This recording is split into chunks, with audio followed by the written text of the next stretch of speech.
প্রিয় ভিউয়ার্স, আসসালামু আলাইকুম। আজকের আপনাদের সাথে সুন্দর একটা বিষয় নিয়ে শেয়ার করব। সেটা হলো, এই যে দেখছেন, এটা হচ্ছে আমার ছেলের কবুতরের খামার। এই প্রথমত এই যে মোবাইলটা দেখছেন, এই এই মোবাইলটা সে প্রচুর পরিমাণে মোবাইল দেখা শুরু করছিল। মোবাইলটা আমি একটা আছাড় মেরে ভেঙে দিয়েছি। দেওয়ার পরে তার খেসারত আমাকে দিতে হয়েছে, এটাই এই কবুতরের খামার করে দিতে হয়েছে। যা হোক, এখন আর ও মোবাইল দেখে না, এই কবুতর নিয়েই পড়ে থাকে।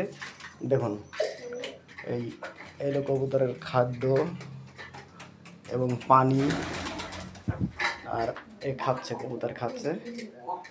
এবং কবুতরের থাকার জন্য সুন্দর ব্যবস্থা করে দেওয়া হয়েছে। তো আপনারা সবাই দোয়া করবেন, সে যেন কবুতরের খামারে সফলতা পাই এবং আনন্দ পাই। আল্লাহ হাফেজ।